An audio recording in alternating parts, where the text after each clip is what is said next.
এই গাইজ আসসালামু আলাইকুম। আমি আরাফাত সোর্স থেকে আরাফাত জিসাম বলছি। আশা করি আপনারা ভালো আছেন, সুস্থ আছেন। এইটা আমার পেজের সর্বপ্রথম ভিডিও, যা তার আগে আমি কোনো ভিডিও করিনি। আজকের ভিডিওর মূল বিষয়টি হচ্ছে আমি একজনের সাথে দেখা করতে যাব। আপনারা সম্পূর্ণ ভিডিওটি দেখতে থাকেন আমি কার সাথে দেখা করতে যাচ্ছি। এখন যদি আপনাদের বলে দিই তাহলে তো আপনারা সবই বুঝে যাবেন। এত কথা বাড়িয়ে লাভ নেই, আমরা এখন ভিডিওটি স্টার্ট দিয়ে দিব, আপনারা উপভোগ করতে থাকেন। এখন অলরেডি আমি বাসা থেকে বের হয়ে গেছি আমার ফ্রেন্ডের বাসায় যাওয়ার জন্য। এখন আমি অলরেডি তার বাসার সামনে চলে এসেছি। এইবার আমার ফ্রেন্ডকে নিয়ে রওনা হয়ে গেলাম আমাদের গন্তব্যস্থলে। আমরা এখন যার সাথে দেখা করতে যাচ্ছি তার সাথে আমাদের গতকালকে রাতেই কথা হয়েছে। তার সাথে যখন গতকালকে রাতে কথা বলি, এই যে দেখেন, সে বলছে শাইস্তাগঞ্জ ওয়েট করবে। এখন আমরা শাইস্তাগঞ্জের উদ্দেশ্যে রওনা হলাম। আপনারা দেখতে পাচ্ছেন আমরা দুইটি বাইক নিয়ে শাইস্তাগঞ্জের উদ্দেশ্যে যাচ্ছি। শাইস্তাগঞ্জ যাওয়ার আগ পর্যন্ত আপনারা কিছু সিনেমেটিক ভিডিও উপভোগ করুন।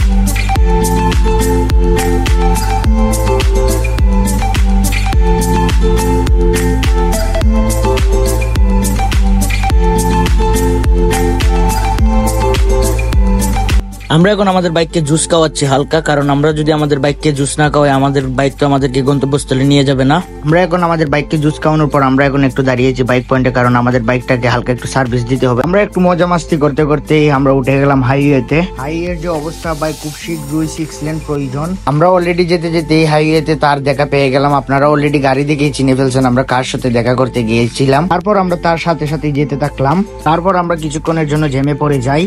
তারপর আমরা অন্য একটি রাস্তা ইউজ করে আমরা হাইওয়েতে উঠে যাই। হাইওয়েতে ওঠার পর আমরা এমন একটি প্লেস ঢুকাইতেছিলাম যাতে কোনো ক্রাউড না হয়। এর ভিতরে আপনারা হালকা একটু সিনেমেটিক ভিডিও উপভোগ করুন।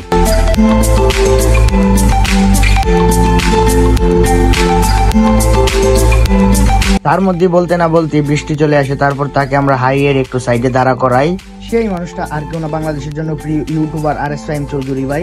তার ভিডিও আমি 2016 সাল থেকে দেখে আসছি। তার যখন অল্প কিছু সাবস্ক্রাইবার ছিল, তার সাথে দেখা আমার 9 বছর পর আমার অনুভূতিটা কেমন ছিল তা ভাষায় প্রকাশ করে বুঝাতে পারবো না। তারপর ভাইয়ের কাছে ভাইয়ের একটা স্মৃতি চাইলাম। ভাইয়ের একটা পারফিউম গিফট করে গেল আমাকে। বাইকে যারা অল্প কিছুদিন ধরে চিনে তারাই হয়তো সমালোচনা করে বাইকে নিয়ে, বাইকে যারা আগে থেকে চিনে তারা কখনোই বাইকে নিয়ে সমালোচনা করবে না। দেখতে দেখতে ব্লগের শেষ পর্যায়ে চলে এসেছি। আমার যদি কোনো ভুল ত্রুটি হয়ে থাকে আপনারা আমাকে ক্ষমার দৃষ্টিতে দেখবেন। সবাই আমার ভিডিওটি শেয়ার করে দিবেন। সবাই ভালো থাকেন, সুস্থ থাকেন, আল্লাহ হাফেজ।